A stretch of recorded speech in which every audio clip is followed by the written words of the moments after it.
Doddabalapur. Doddabalapur. Picnic, church picnic. Thank you.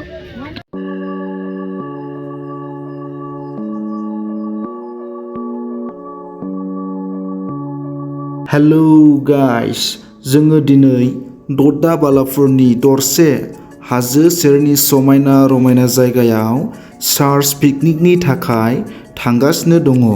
स' नोंथांमोना इन्टारेस्टेडब्ला आंनि बे ब्लग भिडिअ'खौ फारियै नायलांबाय थादो।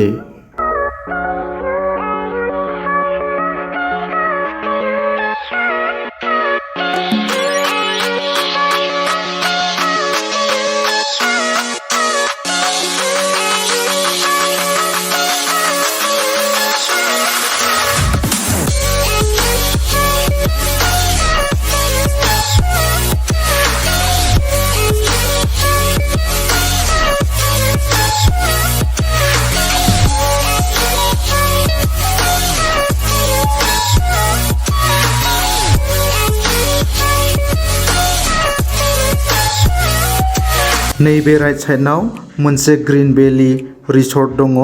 स' नोंथांमोना भिजिट खालामनो गोसोब्ला गुगोल मेपनि थ्रुयै सार्च खालामनानै फैनो हागोन।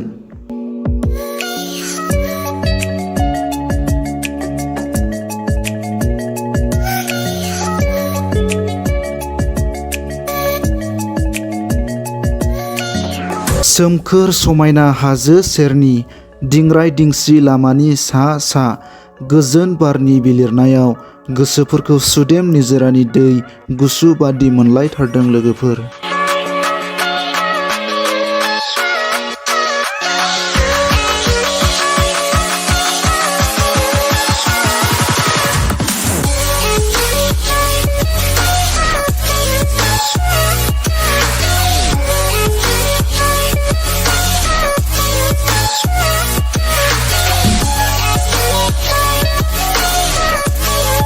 नैबे ब्रिजआव हाग्रानि मोख्राफोरा लारियै जिरायनानै दङ।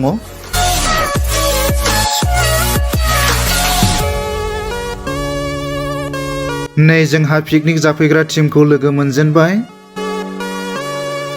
नै बेयो कर्नाटका रायजोनि समायना रमायना नालेंखर आरो गय बागान आरो ओरै फारसेथिंजाय जोबोर गेदेर गोथौ फुख्रिनि दै आरो बेथिंजाय सोमखोर नालेंखर आरो गय बिफांजों लोगोसे समायना हाजोनि नुथाय। बारा गोजान हान्थिनांगौ गैलिया लोगोफोर, दसे समनि उनावनो जोङो जोंनि जायगासिम सहैसिगोन।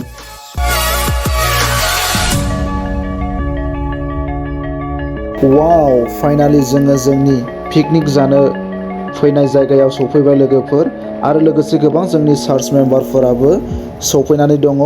स' बिदिब्ला फैदो जोङो फारियै नायलांदिनि।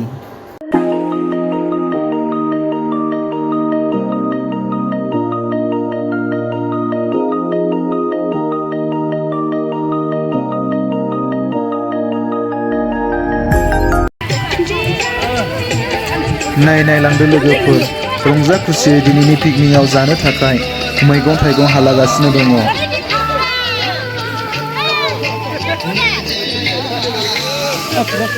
आरो हरै खना फारसेबो जिरायनानै दङ हनै।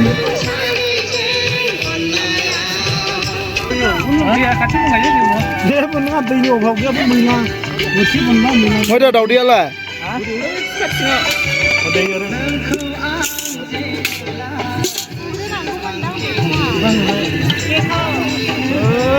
माने हानायखौ बुंलायना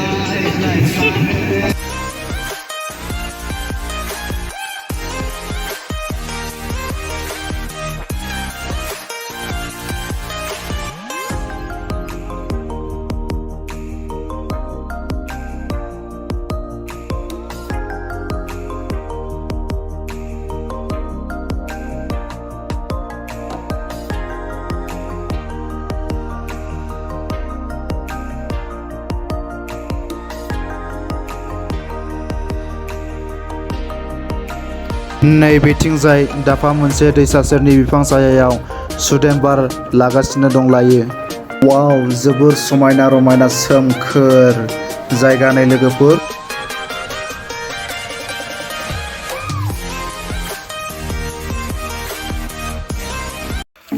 नै दायो माखासे सुबुंफोरा हाजो गाखोहैजेनबाय स' आंबो दायो गाखोनानै नायलांनि गोजौ फारसे बेसे गोजौ आरो गोजौ हाजोनिफ्राय गाहाय फारसे सोरगिदिं बेकग्राउन्डखौ माबायदि नुयो आङो नोंसोरनोबो दिन्थिगोन।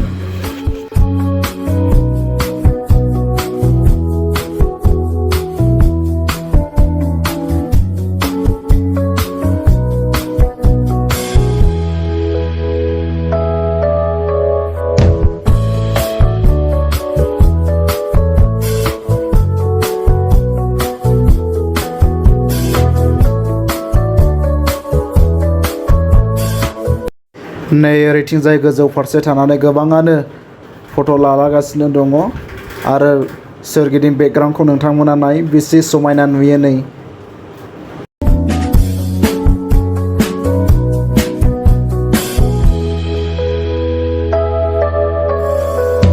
गोजौ हाजो फारसे गाखोलांबावनो थाखाय आद्रा थाबाय मानो होनना बुङोब्ला गोजौ फारसेथिं थांनो थाखाय एलाउड गैया होननानै बुंदों बेनिखायनो दा गोजौ हाजोसिम गाखोनो हायासै दा माखासे ओंखारफिननांगौनि गोनांथि जाबाय दा जोङो ओंखारलांफिननोसै गाहाय फारसेथिं दा नोंथांमोना भिउखौ नायबाय था गोजौ फारसेनिफ्राय बेसेबां समायना नुयो नै।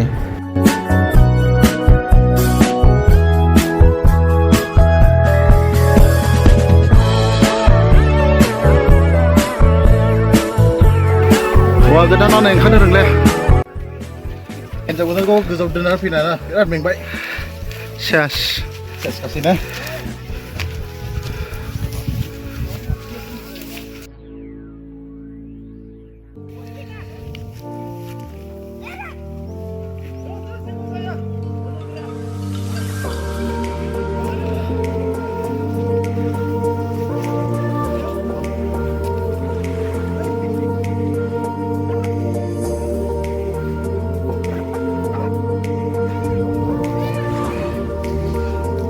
दायो जोङो नै हाजोनिफ्राय ओंखारबोफिननानै बेयाव अमा आरो दाउ हांगासिनो दङ बे बेदर हांनायावसो जोङो सफैफिनबाय लोगोफोर। नोंथांमोना फारि नायलांबाय थादो जोङो दिनै पिकनिकनि जानाय माखासे आइटेमफोरा मा मा दङ आङो नोंथांमोननो दिन्थिलांनि। नैबे फारसेथिं अमा संगासिनो दङ आरो दाउ बेदरबो संगासिनो दङ। दाबो मोनाखै मोनां जादों दाउ लकेल मावा इन्द्रानि दाउ लकेल। नै ओरैथिंजाय हाजो गाखोहैनानै मेंनानैहाय बे बिफां सायायावहाय जिरायफैनांबाय। जोंनि बेंगालर बड' चार्चनि मानगोनां पास्टरा दिनैनि प्रग्रामनि सायाव बिबुंथि लाखिगासिनो दङ। बेनिखायनो टेनसनफोरखौ नागारनानै जों एज ए रेस्ट वाइल बेखौ जों नागिरनानै खौसेयै जों बे पिकनिकखौ जों जादों आरो थारैनो नोंथांमोना रंजादों लोगोसे आरो बे गासैनि इउनिटिखौ नुनानै आं साबसिनखौ हामबाय होनदों। अब्ला जों मेथाइ मोनसे खननि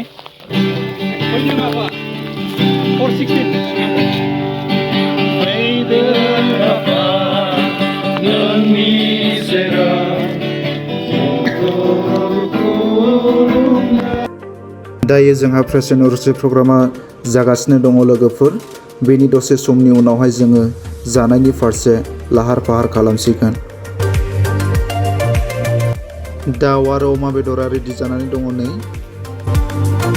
आरो नै बिथिंजाय दाउ आरो अमा हांनानै लगायगासिनो दङ नै जानो गोथाव नै बिथिंजाय रायजोफोरा फट' लानो जमा जागासिनो दङ ओरै फट' लाग्राफोरा लादों नै बिथिंजाय खेबग्राफोरा खेबदों आरो खेबग्राफ्राबो फट' लानानै आदा बांबुलाय खारबाय खारलांबाय नै ओरै आरोबाव खेबग्राफ्रा खेबदों लारियै जाय लाग्राफ्रा लादों नै ओरै फारसेथिं ब्रादार सुदारजोंना सेल्फि लानायाव बिजि जानानै दङ।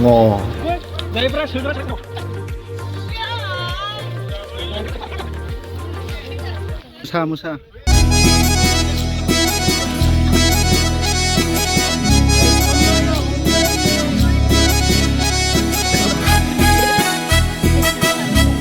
अमा बेदर मोनजानोसैखायनो जोंना आदा नबिना खनसे स्राय मोसाग्लांनानै बयनोबो दिन्थिबाय।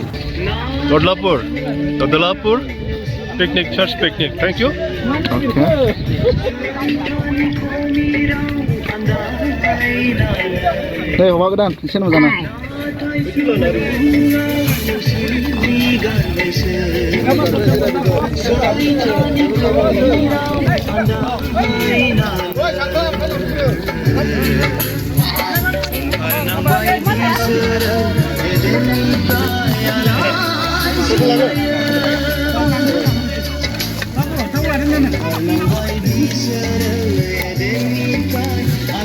Biasanya sih kamera mungkin.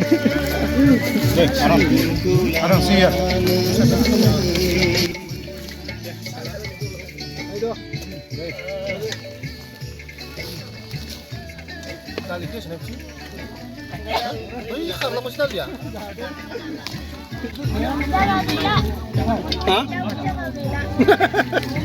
Jaga gila nih masak tuh.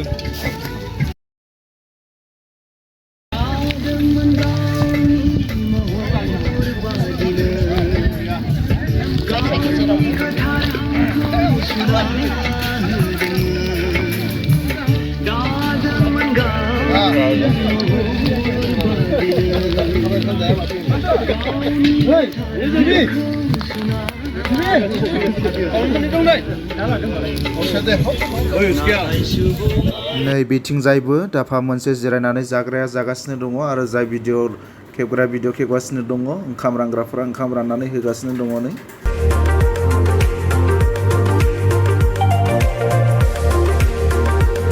गोथाव आरो गोदै अमा मेजेमखौ नै आदा बिफुल गेन्द्राया राननानै होगासिनो दङ गोथाव गोथाव गोदै मोनलायनायनि दायो जोङो जाखांनानै गावबा गाव लामा फारसे रावना होफिनबाय लोगोफोर आरोबाव जायफोरा आंनि बे ब्लग भिडिअखौ जोबजासे नायबाय बिथांमोननिसिम आंनि गोसो गोरबोनिफ्राय रोजा रोजा गोजोननाय थाबाय।